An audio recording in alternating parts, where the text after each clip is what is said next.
kukatia tamaa kwa mambo ambayo duniani huwa yanatuweka chini sana, lakini kwa yote Mungu anasema mawazo anatuwazia ni mawazo mema na mipango ambayo anatupangia ni mipango mema, na akasema kwamba katika mambo yote Mungu hufanya mema, huwa anakuwa anafanya mema pamoja na watu ambao wanampenda na wale ambao wameitwa kwa ajili ya kusudi lake. Kwa hivyo mpende Mungu kuliko mambo yote, na kila jambo utakalolipata maishani Mungu atakuwa pale ili ya kwamba akupatie mema, atakuwa katika kutendea mema, kwa maana ndiye mwenye nguvu, na neno lake linatuongoza katika njia inafaa ambayo ni mwafaka, iliposa na sisi tuweze kuona ule uzuri wake. Kwa hivyo nakaribisha katika jina la Yesu Kristo.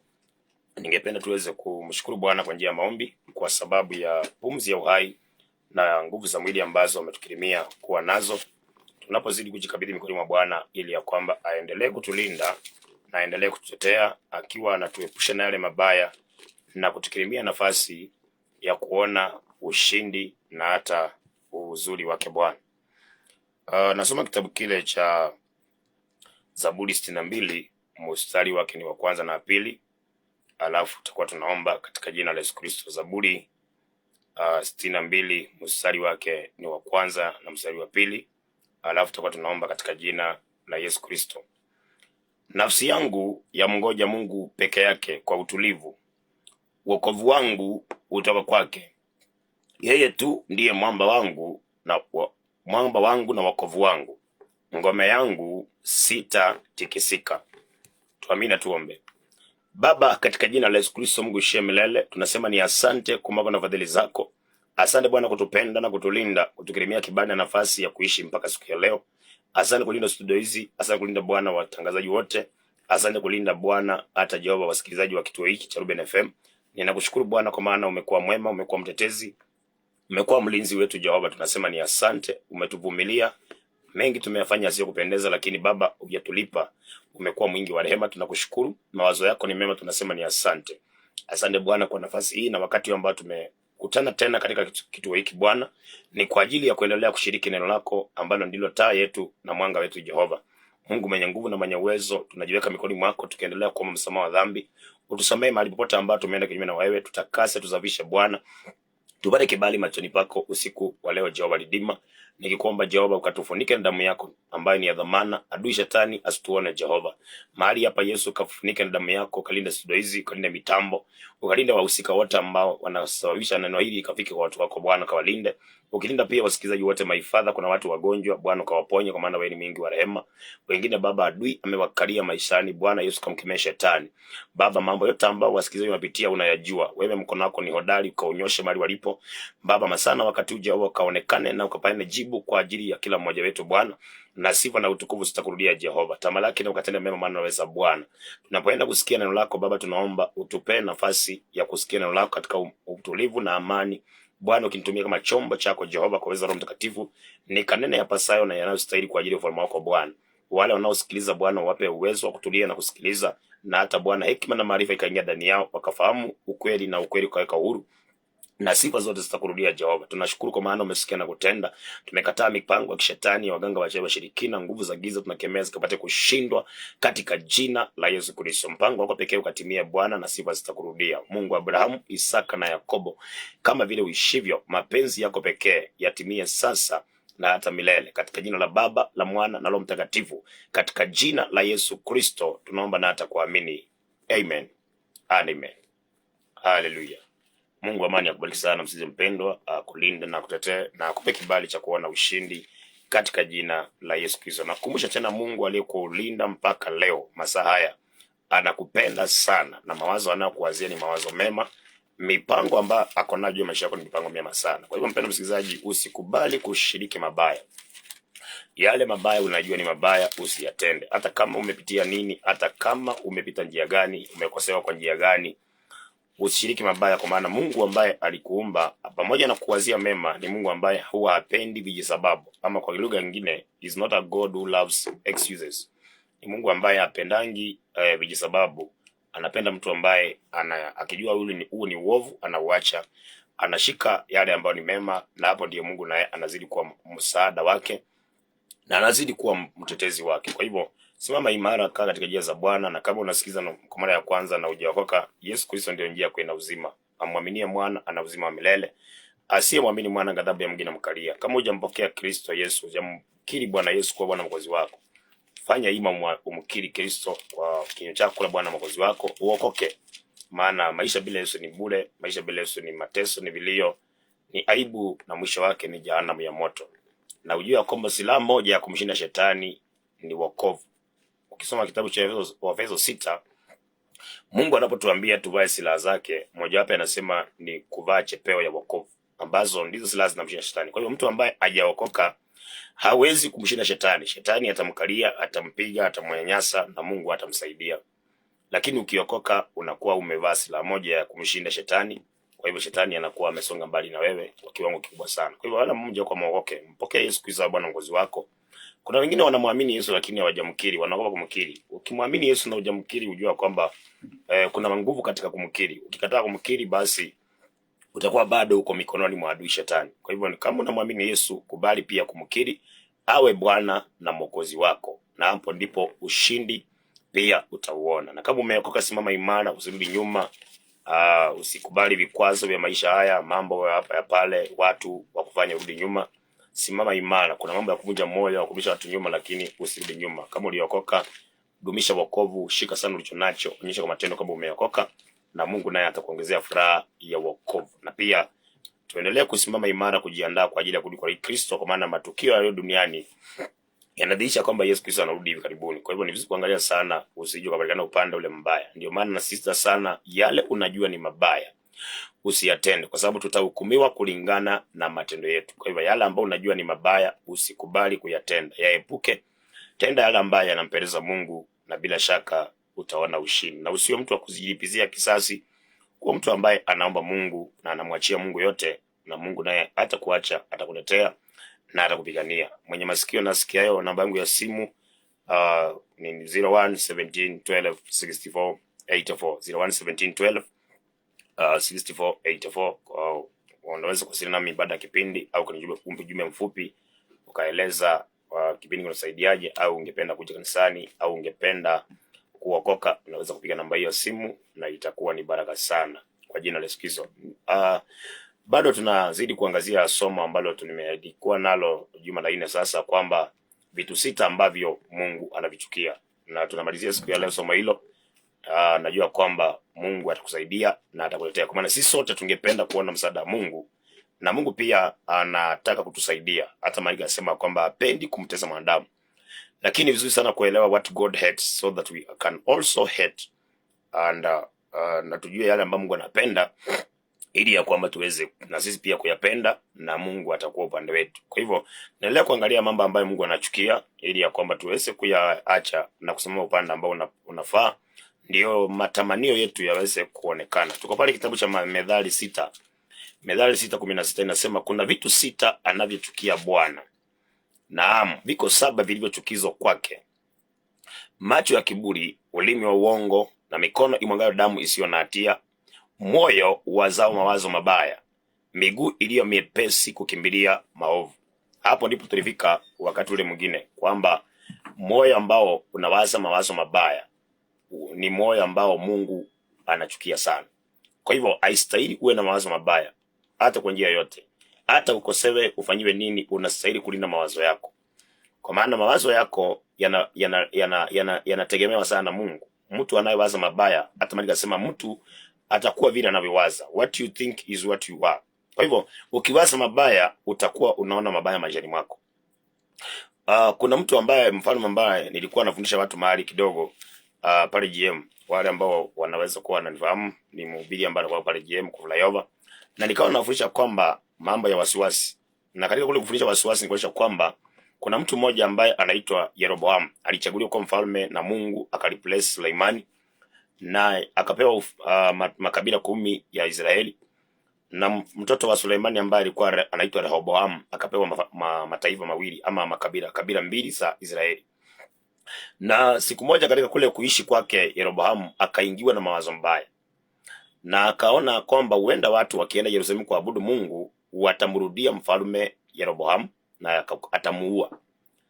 Akasahau vile Mungu amemsaidia, akawaza mabaya, na kwa sababu hiyo akatengeneza sanamu za ng'ombe, akaanza kuziabudu na akaamurisha watu wasiende Yerusalemu kuabudu Mungu katika hekalu ambalo Sulemani alijenga, kwa hofu kwamba wakienda kule watamuua ama watamgeuka. Na kwa sababu ya kutengeneza sanamu za ng'ombe, maandiko yanasema kwamba Mungu akachukia sana, na nyumba yake Yeroboamu ikaachiliwa mapigo. Mungu akasema hata wale watakufa watakuliwa na mbwa, na wengine watakosa maziko, na hakutaonekana mtoto ambaye atabaki katika nyumba ya Yeroboamu. Hiyo ni kwa sababu ya mawazo mabaya. Aliwaza huenda nitauawa. Mawazo mabaya yanafanya mtu anaanza kufanya mabaya. Na mtu atendaye mabaya, katika Psalms 37 anasema kwamba watenda mabaya watakataliwa mbali. Zaburi 37 mstari wake, wale watenda mabaya Mungu anasema kwamba watakataliwa mbali. Kitabu kile cha Zaburi 37 mstari wake, Psalms 37 verse number 9 inasema, maana watenda mabaya watakataliwa mbali, bali wamngojao Bwana ndio watakao irithi nchi. Kwa hiyo watu wanaotenda mabaya watakataliwa mbali, wataondolewa, watatengwa na ushindi. Na watu wanatenda mabaya kwa sababu ya kuwaza mabaya. Mawazo mabaya ndio yanaleta matendo mabaya. Wakati Yeroboamu aliwaza atakufa, aliwaza atauawa na Yeroboamu, akaamua kuabudu sanamu. Kuna watu wamewaza mke wangu ataniacha, wakaenda kwa mganga. Kuna watu wamewaza tu jirani yangu ni kama ananiroga, wakaenda pia wako kwa mchawi. Mawazo mabaya yanafanya mtu anakuwa mtenda mabaya. Na ndio maana Mungu anasema kwamba moyo unaowaza mawazo mabaya ni chukizo kwake. Kwa hiyo ni vizuri sana, mpendwa msikilizaji, usafishe akili yako, usafishe mawazo yako. Usikubali kuwa na mawazo mabaya. Usikubali kuwaza mawazo ambayo ni mabaya. Negative thoughts, they will hinder God's blessing, because when you think negatively, God will not be connected to you. Maana Mungu anasema anachukia mawazo mabaya. Daudi alipokuwa anafanya maombezi, kuna kitu aliomba siku moja katika Zaburi 26. Zaburi 26 mstari wake ni wa pili, anasema, Bwana, unijaribu na kunipima, uinisafishie akili yangu na moyo wangu. Daudi akaelewa akili hii inaweza kuwa chafu, inaweza kujawa mawazo mabaya, mawazo machafu. Ndio maana katika kuomba kwake akaambia Mungu, nisafishie akili. Kwa hiyo na sisi tunahitaji Mungu asafishe akili zetu. Na sisi tujifundishe kuwaza mema. Tuache kuwa watu wanawaza mabaya. Kuna watu ambao wanaomba, lakini hata kile kitu wanaombea wanawaza negative kukihusu. Lakini wanaomba. Na ndio unakuta kwamba watu wengi wanaomba lakini hawapati majibu, kwa sababu their mind is full of negative, but they are praying positive prayers. Sasa inakuwa kwamba you are not aligned with your thoughts. If you don't align your thoughts with what you are praying, huwezi kupata majibu. Lazima tuondoe mawazo mabaya. Na kuna kitu kinaitwa past experience. Past experience inafanya mtu anakuwa na ile evil thoughts. Na hiyo inafanya watu wengi sana wakosa kuona mema. Na ndio maana Mungu aliyomtuma Isaiah katika mojawapo ya mashauri ambayo Mungu alimpa Isaiah, akiwa anaonyesha vile anaweza kusaidia mwanadamu katika Isaiah 43. Kwa sababu ya muda wangu nasoma Isaiah 43 yote uone vile Mungu anaahidi anaweza kusaidia. Lakini alipokuwa anasema habari za kusaidia mwanadamu, akapeana mashauri ama akapeana mwongozo fulani ambao mojawapo ya mambo Mungu alitaka watu wafanye. Akasema verse number 18, Isaiah 43 verse 18, akasema, msiyakumbuke mambo ya kwanza, wala msiyatafakari mambo ya zamani. Kwa hiyo wakati mwingine tunajiona na mawazo mabaya kwa sababu ya mambo ya kale, past experiences, the negative we went through. Kuna watu ambao walitendewa mabaya na mwanaume mmoja. Sasa wao wakimwona mwanaume yote wanamuwazia mabaya, anasema ama atanifanya kama ule mwingine. Sasa yale mawazo mabaya yanaleta uovu, yanamleta shetani maishani. Unakuta sasa mtu hawezi hata mahali angesimama hawezi simama hapo. Ama unakuta kulikosewa na mwanamke mmoja, lakini sasa unakuta kwamba ukimkuta mwingine unasema ama anaweza kuwa kama ule mwingine, ama atanifanyia kama ule mwingine vile alifanya. Sasa unatawaliwa na mawazo mabaya, na hiyo inafanya kwamba shetani anatawala. Unakuta kwamba watu wengi wanaishi maisha ambayo sasa inakuwa ni uzinzi, ni kuoa, kutupa kwa mwingine, mpaka unakuwa unaishi maisha ya uzinzi kwa sababu tu ya one past experience that build an evil thought in you. Na Mungu anasema wakati una mawazo mabaya hawezi kusaidia, kwa maana unakuwa chukizo mbele zake. Kwa hivyo wakati mwingi tunakosa kuona ushindi kwa sababu tunawaza mawazo mabaya. Unaweza kuwa hata unamwazia rafiki yako mabaya, unamwazia jirani yako mabaya. Huwa naambia watu kwamba kama kuna kitu ambacho you are suspicious of, instead of you cooking evil thoughts, ni vizuri kuweka mezani, kueleza na ama kuuliza, Ama kama unaona kuuliza kuteta shida, ni vizuri kuomba Mungu. Hiyo ni James chapter 1. James chapter 1 verse 5 inasema hivi, Yakobo 1:5. Kama kuna kitu ambacho unaona kana kwamba akilini mwako ama kivyako unasikia ni kama you are not satisfied about it, badala ya kungojea uwaze mabaya, kama you cannot address the issue, maandika yanatupea mwongozo katika Yakobo 1 mstari wake ni 5, anasema hivi. Yakobo 1 mstari wake ni 5. Anasema, lakini mmoja wenu akipungukiwa na hekima, na aombe dua kwa Mungu awapaye wote kwa ukarimu, wala hakemei, naye atapewa. Kwa hiyo kama kuna mahali unapungukiwa na hekima, ujui kila kinafanyika, kuna vile wewe you are not satisfied, badala ya kuweka ndani yako na kuanza kuwaza mabaya, kwa maana pia what you keep inside you, one day it will spoil you. The evil you keep inside you, it will spoil one day. Yesu anasema from the abundance of the heart the mouth speaketh. Kwa hivyo wakati unaweka bad treasure, mawazo mabaya ndani yako, kuna kitu hauko satisfied, labda ni kwa ndoa, labda ni pale kazini, na wewe you don't address it, ujue kwamba pole pole unamkaribia shetani maishani mwako, na kutakuwa na shida sana, kwa sababu atakuweka mbali na Mungu wako. Na mtu ambaye amebeba mawazo mabaya, Mungu hawezi kumtetea, hata kama shetani atamtesa, hawezi kumtetea, kwa sababu Mungu yeye hajikani, ni Mungu mwenye haki. Wakati wewe unabeba mawazo mabaya, ujua kwamba unaweza kuwa you deserve the help of God, but because of the evil thoughts, shetani anakuaccuse, unakuta Mungu anakuacha unateseka. Ndio maana alituandikia neno lake tulisikie tuweze kurekebisha. Ndio kila tunapomuita asikose kuitika, ama asija akaitika, lakini tukakuwa tumezuiliwa na mienendo yetu wenyewe. Kwa hiyo kama kuna kitu ambacho unasikia wewe hauko comfortable nacho, haujakuwa satisfied nacho, kama you cannot address it, pray about it. Omba. Mungu anasema itisha hekima kwake, na yeye anasema hawezi kukataa, atakupea. Huwa naambia watu I try to create faith in people, kwa kuambia kwamba, maana watu wengine wanauliza, sasa mhubiri, nikiomba nitajuaje Mungu amejibu? Na mimi nawapa imani, na wajenga imani kwamba vile unaotanga ndoto hazina maana, unaweza kuomba na wote majibu ya maombi yako. So usije ukauliza sasa nikiomba nitajuaje Mungu amejibu. Hivyo unaotanga ndoto zingine hazina maana. God can change your dreams. Ikakuwa sasa anakuletea majibu ya maombi. Kuna vitu vitatu ambavyo Mungu hutumia kujibu watu: ndoto, maono na sauti.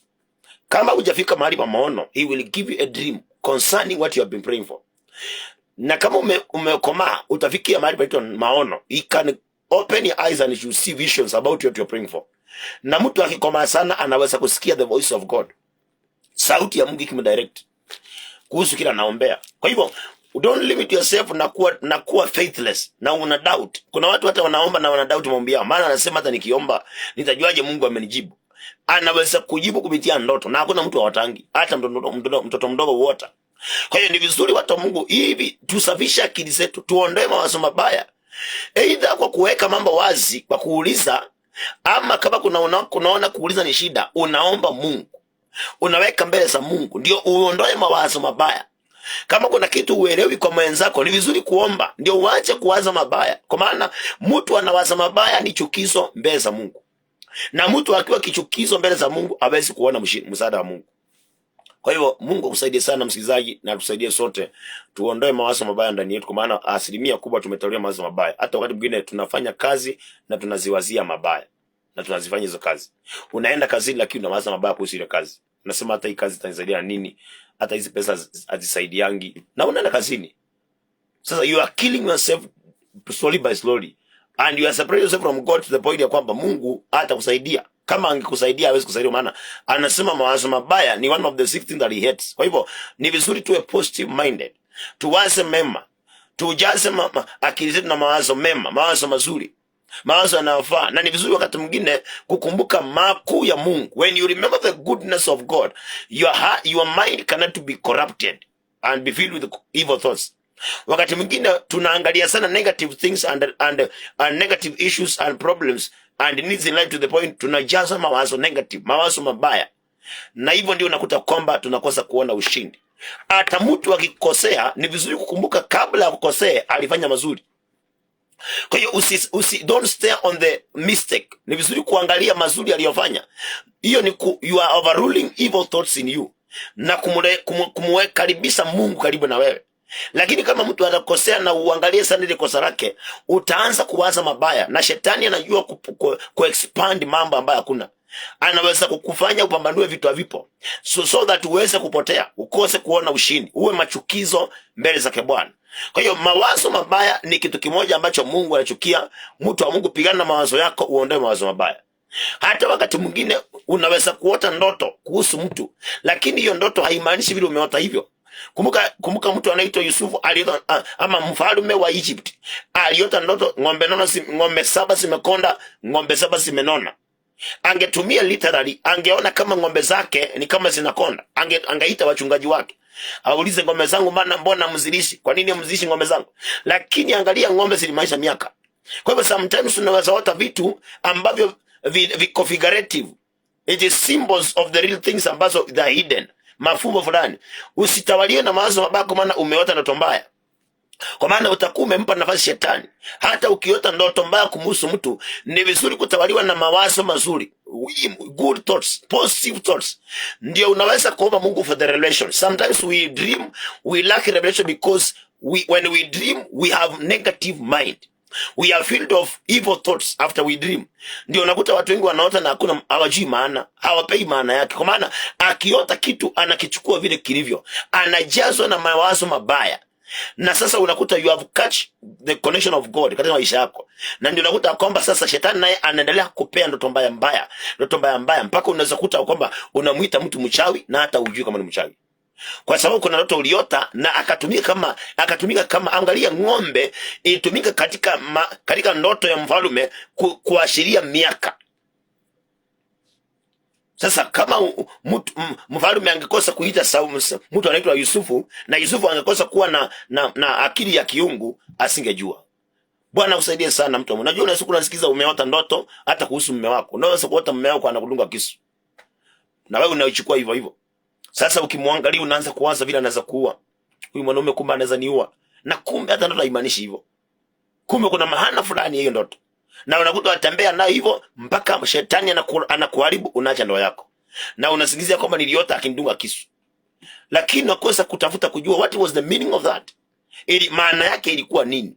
Watu wengi sana maisha yameharibika kwa sababu ya mawazo mabaya, ni kwa sababu ya you view things physically when life is not physical. The physical is just it is portrayed from the spirit. Ni kile kimetoka rohoni kimekuja physical. Kwa hiyo mtu akiona mambo physically anajazwa mawazo mabaya.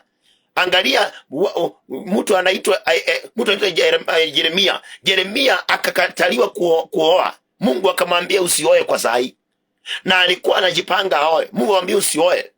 Sasa angechukua physically angeona ni kama Mungu ampendi, lakini Mungu akamwambia ni kwa sababu watu wa sehemu hii watakufa, wanawake watakufa na watoto watakufa, maana wamenikosea. I will strike the women and the children. Na sitaki wewe kuwe na huzuni. Sasa akamwambia na wewe sasa hivi usioe, ngoja kwanza.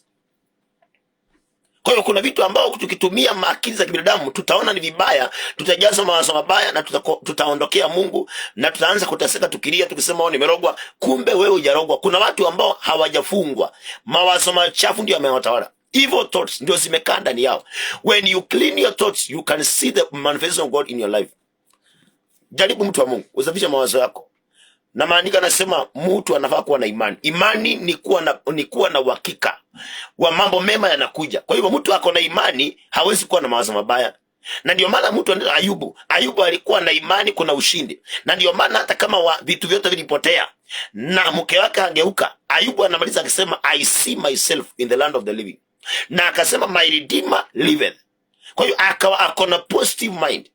Na ndio maana maneno yake yote aliongea positive words, kwa sababu alikuwa amesafisha mawazo yake. Ukisoma Job chapter 1, maandiko yanasema hata Ayubu hakumkosea Mungu kwa mawazo yake. Hata kwa mawazo hakumkosea, paka mawazo yake pekee hakumkosea, alilinda paka mawazo yake. Lakini sisi wakati mwingine tunakosa ushindi kwa sababu tunashindwa kulinda mawazo. Tunawaachilia mawazo yetu yanaingiwa maovu, tunawaza mawazo yasiyofaa, na hapo ndipo unakuta kwamba ushindi tunaukosa. Hapo unakuta kwamba mema tunayakosa, tunakosa kuona uzuri, na Mungu anakuwa kwamba yeye anatuwazia mema na anatutakia mema, lakini unakuta kwamba kwa sababu ya mawazo mabaya tunakuwa machukizo na tunakosa kuona ushindi wake Bwana. Kwa hivyo mtu wa Mungu, rekebisha mawazo yako na utaona ushindi wa Mungu. Jambo lingine amesema miguu iliyo mepesi ya kukimbilia uovu au maovu. Mtu akiwa mwepesi wa kukimbilia maovu anakuwa ni machukizo mbele za Bwana. Kuna maandiko yanasema katika Wathesalonike wa kwanza 5. Wathesalonike wa kwanza 5, First Thessalonians 5 verse number 21. Anasema jaribuni mambo yote, lishikeni lililo jema, jitegeni na ubaya wa kila namna. Unastahili kuwa mtu ambaye anajaribu mambo kwanza. Kuna watu ambao wanakuanga on the toes kuelekea maovu. Hawana nafasi ya kufikiria. Akiambia tu fulani alikuwa anakusengenya, anajifunga leso amkuta haraka. Fulani alikuwa anakuongea vibaya, anaenda kumpiga haraka haraka. Watu kama hao hawawezi kuona msaada wa Mungu. Miguu yao kama ni miepesi ya kukimbilia maovu, miepesi ya kukimbilia maovu, huwezi kuona Mungu. Unastahili kuwa mtu ambaye anakuwa ako na upole. Hakimbii kuendea uovu. Unakimbia kwenda kugombana, kwenda kupiga mtu, kwenda kufanya mabaya. Kwa sababu unalipwa mshahara kidogo, unaanza kuiba. Miguu ambayo iko miepesi ya kukimbilia maovu. Yaani unakuta kwamba wakati wote ukikuta shida, option yako ni maovu. Unakuta kwamba wewe ukikosewa kidogo, yani the first option ni makutukana. Unatukana, hiyo ndio first option yako. Ama ukikosana mke wako au ukikosana mke wako, option yako ya kwanza ni kulala nje.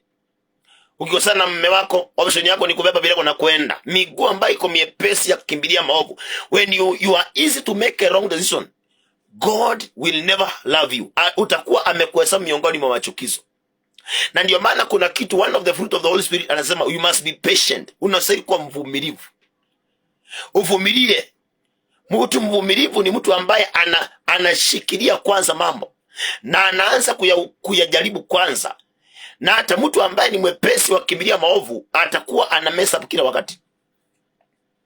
Lakini mtu ambaye anajua kuvumilia, anapewa wisdom, anajua how to handle matters, na ndio maana atatokea akiwa mshindi. Lakini mtu ambaye ako mwepesi wa kukimbilia maovu atafanya mambo kipumbavu, atakosa kuwa na hekima na ataanza kuishi maisha regret. Atakuwa anaishi maisha regret na ni yeye mwenyewe. Kwa hiyo wakati mwingine tunaweza kumpea shetani nafasi. Kama wale watu wanakuanga wanakasirika kirahisi, ni watu ambao wanaharibu maisha yao kwa haraka sana. Watu ambao wanakuwa ni rahisi kutukanana, rahisi kugombana, wanaharibu maisha yao wenyewe. Ni vizuri mtu wa Mungu kuwa mvumilivu, na ni vizuri kubeba. Mungu akupe moyo wa kubeba maovu, yani unabeba, you can carry evil and you can digest it to the point you can find a right channel, a right step to make in life. Kwa sababu hii dunia, Yesu amesema Mathayo 6, amesema siku inatosha maovu yake. Yeye anatuambia mbele yetu tuna maovu, lakini tunastahili kuyashinda maovu ndio tumuone.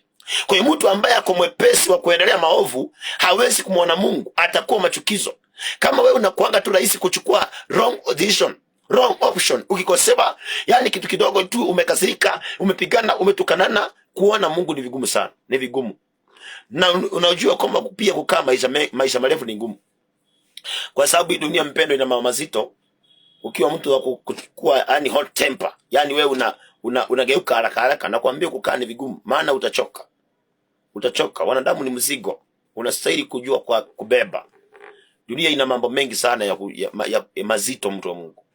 Ukikwaza na huyu ujue kuna mwingine atakwaza bado. Ujue hivyo. Ukihama hapa useme hii plot wananisumbua nimehamia ingine. Usifikirie kule umehamia ni malaika. Watu ni wale wale tu. Kwa hiyo ukiwa mtu ambaye ukikosoa kidogo unahama, utahama sana na utachoka. Utajikuta umerudi shago bila kitu.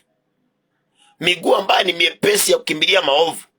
Hatusai, na ndio maana katika kitabu cha Warumi, Romans 12, Warumi 12 anasema maneno haya. Ndio usiwe mwepesi wa kukimbilia maovu. Unastahili kuelewa maneno haya. Romans 12 verse number 21 anasema hivi. Warumi 12:21 anasema usishindwe na ubaya, bali ushinde ubaya kwa wema. Na ndio maana ametangulia kusema kutuambia habari za mawazo mabaya. Mtu akiwa na akitawaliwa na mawazo mabaya, ndio action zake zote zitakuwa ni evil actions. Wakati umetawaliwa na positive mind, you will always have power to overrule evil with good. Niweza usishindwe na ubaya, lakini ushinde ubaya kwa wema. wakati unakuwa positive, unaamini Mungu anaweza, na unajua pia you understand ya kwamba kuishi maisha mazuri, you must go through a lot of things. Sometimes people don't understand that. Watu wengi hawajui. Na ndio maana hata unakuta kwamba sometimes preachers, we don't preach the gospel in full. Tunahubiri injili nusu. Tunahubiria watu Daudi akiwa mfalme, lakini hatuwaambii watu Daudi alitoka wapi. Yusufu akiwa amekuwa mfalme, unaambia mtu usijali, utamiliki. Lakini Yusufu ndiye amiliki Egypt, alikuwa ametokea wapi? Ni vizuri pia uelewe, you understand ya kwamba kufikia mema, you will pass through a lot of bad things. Ubaya utakuwa mwingi ndio wema upatikane. Kwa hivyo lazima na wewe uwe positive, uwe na imani, ndio uweze kushinda ubaya na wema. Usio mtu ambaye akipata ubaya anafanya mabaya. Yani unakontroliwa na environment, unakontroliwa na occurrences. Mtu kama huyo hawezi kuona Mungu, ni vigumu sana. You must know how to bear every situation ambayo inakujia na neutralize, kiasi ya kwamba unatoa positive actions. Ukitoa positive actions, hiyo ni kushinda ubaya kwa wema. Hapo ndiye Mungu naye atakuwa rafiki yako. Watu wengi wa Biblia waliona Mungu, they went through a lot of things, a lot of bad things, lakini waligeuza yale mabaya. Baada ya kupatikana na mabaya yale, walihakisha kwamba hatua zetu ni positive. We are making positive steps. If we are acting in a positive way, godly way. Ndio wakamuona Mungu. Lakini mtu ambaye miguu yake ni mepesi kukimbilia uovu, yani mkikosana hivi unakimbilia kisu, unakimbilia panga, unakimbia sio kustaki, uende kuchukua askari ukamlete maana mmekosana. Watu kama hao, nataka nikuambie, kuona Mungu ni gumu. Ni ngumu. Ni vigumu mpendo. Hilo ulielewe kabisa. Yani kwa nyumba yako tu kidogo tu, mke wako akiongea kidogo, kakosa kidogo, umepiga kofi kidogo hivi, mmetukanana, mmegombana, yani your actions are always evil. Yani whenever negativity inakupata ama ubaya ukitokea, una act negatively. Ubaya ukipata, una act negatively. Ujua kwamba maisha yako kufunguliwa ni ngumu sana. It is very impossible.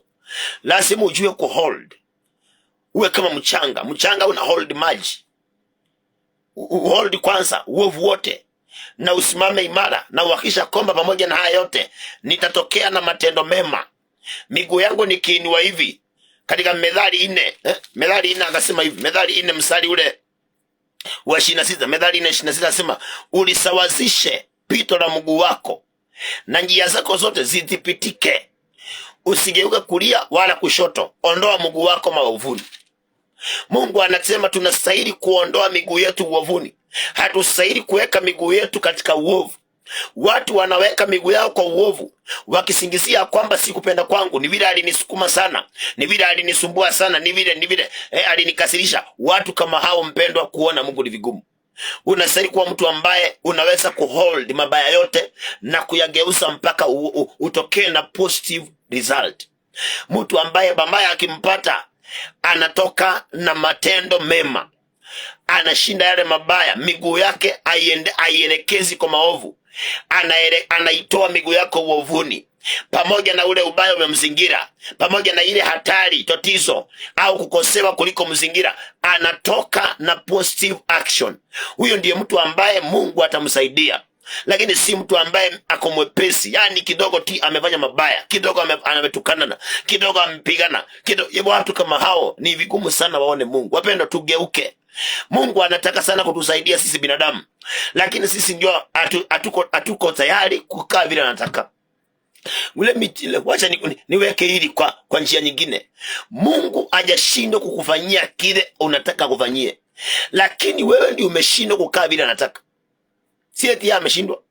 Kila tunachomwambia Mungu atende, Mungu akiwa mbinguni anakuanga tayari kutenda. Lakini sisi ambao tunamwambia atende, ndio tunakuanga tumeshindwa kukaa vile yeye anatuambia tukae. Kwa mfano, kama wewe unakuwa mtu mrahisi kufanya mabaya, yani Mungu wa mbinguni, nimekuambia nikitangulia, he is not an excusable God. You can't excuse yourself before God. Maana watu wengi walimuona, walipitia magumu, lakini hawakuchukua channel mbaya wakijiwekea excuse fulani. Kama walipitia mabaya, walingangana sana watokee na matendo mema katikati yale mabaya. Waling'ang'ana kabisa. Angalia Hana anatukana na Penina, lakini alijizuia sana mpaka hakuna siku alipigana Penina, hakuna siku.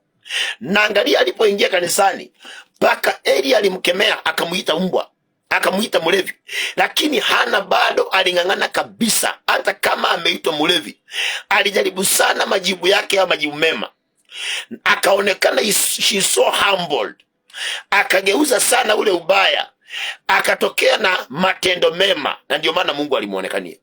Lakini sisi tunataka tuonekane Mungu, na tuko watu ambao miguu ni mepesi. Yani ukiguza kidogo tu hata barabarani matusi, tena mazito mazito, yani wewe ujali. Mpaka unakuta wakati mwingine kijana mdogo tu anamtukana mwanaume mzee ambaye rika ya baba yake, ati kwa sababu amenisukuma barabarani, amenikanyaga, amenimwagia matope. Hata nguo yake ikimwagia matope, hivyo ulivyovaa haiwezi kaa safi milele. Haiwezi. Hata kama umeosha nguo imeng'ara, ukivaa tu next ni kuchafuka. Kwa hivyo ni vizuri sometimes tufikirie.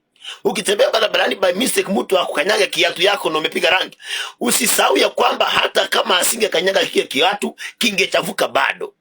Kwa hiyo usiwe mtu ambaye miguu yako ni mepesi ya kuendea maovu kwa sababu kuna vile nimefanyiwa, kuna vile nimetendewa. Haistahili wapendwa. Njia ya kwenda mbinguni nyembamba sana. Yesu anasema Mathayo 7:13, mlango limembamba sana, mwembamba kabisa, ni wachache wanauona. Ukiwa mtu ambaye vikwazo vinakujaa, kitu kidogo umekwazika. Ukiona mtu umekwazika, yani kitu kidogo tu umekwazika, nataka nikwambie kuona Mungu ni vigumu.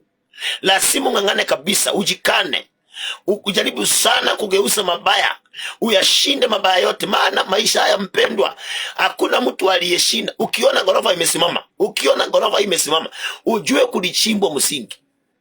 Na inawezekana hapo kulikuwa na maji na matakataka, lakini yoyote waliyaondoa kwanza, ndio wakaekelea sasa msingi wa ghorofa. Sasa na wewe lazima, kuna mabaya lazima uondoe maishani. Yakikuja unayaondoa. Mtu anasafiri, driver ambaye anasafiri kwa barabara iko na vumbi na iko na matakataka zote, kazi yake ni kung'ang'ana kuepukana nayo. Wakati mvua inanyesha, driver anaweka ile inapangusa kioo kila saa, inapangusa wiper, inapangusa kila saa. Maji yale yakishuka hivi inapangusa, ndio aweze kuona mbele, avike vizuri. Na wewe na mimi ni hivyo hivyo. Ubaya umetawala maisha haya, lazima, na uko mbele yako na mbele yangu, lazima tuwe watu ambao tutaondoa ubaya, tutokee na matendo mema. Tusio watu ambao tunageuzwa na ubaya, yani tunakuwa wepesi wa kukimbilia kutenda mabaya kwa sababu tumepatikana na mabaya.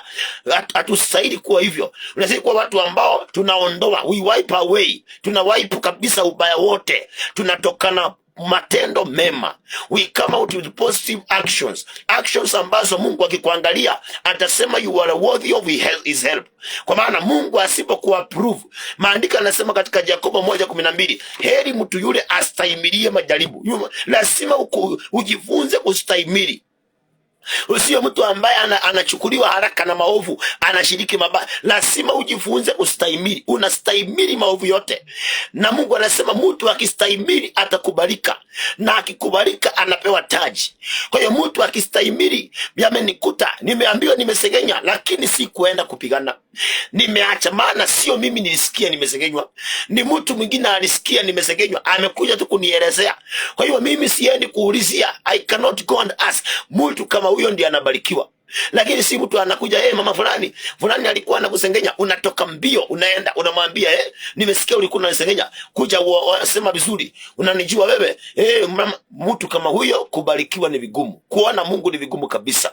Lazima mpendo msikilizaji, uwe mtu ambaye unaweza kustahimili. Jifunze kustahimili, maana kuona Mungu mpendo, Biblia iko wazi. Soma Biblia uone, waliona Mungu walipitia mengi, walisingiwa na mabaya mengi, lakini walitunza miguu yao. Hawakuruhusu miguu yao iwe miepesi ya kuendea maovu. Hawakuruhusu, walitunza miguu yao kabisa. mpaka wakasimama upande ule mwema, na Mungu akawaangalia, akaona wanastahili, akaona wanavaa, akawasimamia. Mtu anaitwa Daudi. Daudi alikuwa ametokea vitani na akakutana na Shimei. Shimei akamtukana Daudi, na mpaka mfanyikazi mmoja wa Daudi akamwambia Daudi, nipe ruhusa nikamuue, nikate kichwa. Daudi akamwambia hapana, usimkate kichwa, kwa maana kama unaona ananitukana ni kumaanisha Mungu amemruhusu afanye hivi. Akamwambia huenda Mungu ataona maneno haya, aone vile nimenyamaza na atanisaidia. Kwa hiyo wakati tunakuwa watu ambao miguu yetu tunaitoa uovuni, tunampea nafasi Mungu ya kutusaidia. Na ndio maana Daudi hata kama alitukana na Shimei alinyamaza kabisa, hakuuliza kitu. Na hata wakati Shimei alikuja kwa msamaha baadaye, maandiko yanasema Daudi alimsamea, hakumuua. Na ndio maana Daudi ufalme wake ulikuwa baraka, ulikuwa ni ufalme wa amani, kwa sababu miguu yake alizuia, haikuwa miepesi ya kukimbilia maovu. Kumbuka wakati walikuwa anapigana na Sauli, Sauli akiwa anatafuta kumuua Daudi. Sauli kuna siku moja alirusha mshale ukapitia kwa sikio la Daudi, lakini siku moja Daudi alimkuta Sauli amelala. Daudi hakumuua Sauli. Maandiko yanasema alikata vazi lake, alikata vazi. Wale wanajeshi walikuwa naye walimwambia si umuue, huyu ni adui, muue. Lakini Daudi alikata vazi peke yake, hakumuua. Miguu yetu isiyo miepesi ya kuelekea uovu, maana tukikaiwa, Mungu anasema ni machukizo. You should not be easy to take a wrong decision because of the circumstance, because of the surrounding. Unastahili kuwa mtu ambaye hata kama umezingirwa na mabaya, wewe hauchukui hatua mbaya kwa sababu umezingirwa na mabaya. Usikubali kufanya mabaya kwa sababu nimezingirwa na mabaya. Hata mabaya yakikuzingira, ni vizuri kuwa mtu ambaye anafanya yaliyo mema, anatenda yale ambaye anafurahisha Mungu, anang'ang'ana kutokea na matendo mema. Hapo ndipo Mungu akiwa mbinguni, wakati adui anakuinukia atakupigania, wakati adui anakuinukia atakutetea. Lakini kama wewe utaamua kwamba miguu yangu ni miepesi ya kuendea uovu, nikiguswa kidogo nachukua hatua mbaya, wewe ya kwamba kuona Mungu itakuwa ni vigumu sana. Mungu kusaidia, it will be very impossible. Kwa hiyo ni vizuri watu wa Mungu maneno haya uweze kuweka ndani yako, na ni vizuri kugeuka na kuacha na hiyo njia ambayo haimpendezi Mungu, na Mungu naye atatusaidia, kwa maana ndiye mwenye nguvu na ndiye mwenye uwezo. Naona muda wangu umekwisha, ningependa tuweze kufungia hapo, tuweze kuomba Mungu atusaidie sana kujilinda na kujisimamisha katika haki, na Mungu naye atatusaidia, kwa maana ndiye mwenye nguvu. Kuna kitu ambacho ningependa tuweze kuomba tu. Zaburi 143 mstari wa 10, maana nasema unifundishe kuyatenda mapenzi yako, kwa maana ndiwe Mungu wangu. Roho yako mwema aniongoze katika njia iliyo sawa. Ndio maombi ningependa tuombe siku ya leo. Mwambie tu Bwana, nifundishe kuyatenda mapenzi yako, na roho yako mwema aniongoze katika njia iliyo sawa. Mahali ulipotuamini tuombe. Baba, katika jina la Yesu Kristo, Mungu ishie milele, asante kwa neema na rehema zako. Asante kwa neno lako la siku ya leo. Asante kwa wale umegusa wakasikiliza. Bwana, naomba hekima hii ikawafikie na ikakolee ndani yao. Na kwa hii neno lako Baba, sisi sote tukabadilike na tukakaa katika njia ambayo inakupendeza. Baba, tuondolee mawazo mabaya na utusaidie sana Baba kushinda mabaya kwa mema. Tusiwe watu ambao wanaelekea mabaya kwa urahisi.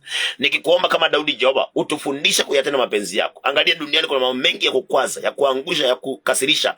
Tufundishe kutenda mapenzi yako Bwana, na huyo roho wako mwema akatuongoze katika njia iliyo sawa. Usituache Jehova, kwa maana tunatamani kukuona my Father. Onekania kila msikizaji Bwana, endelea kugusa wengi na kuwageuza na kuwarudisha katika njia, kwa maana unaweza Bwana. Mioyo iliyovunjika ganga hizo roho Jehova, Baba, usikubali mtu aliyenisikiza akafanya uamuzi mbaya. Aliyenisikiliza mjalie kungeuza mabaya, akaachilia ile njia alikuwa anapitia Bwana, na kuamua kuchukua uamuzi mzuri ambao kesho ataona baraka zako Bwana, na sifa zitakurudia. Endelea kutawala studio hizi Bwana, endelea kulinda watu wote, ulinde kijiji hiki Bwana, ukalinde hata Bwana wasikizaji, nyumba za wasikizaji kwa nyumba za amani, za baraka na ushindi.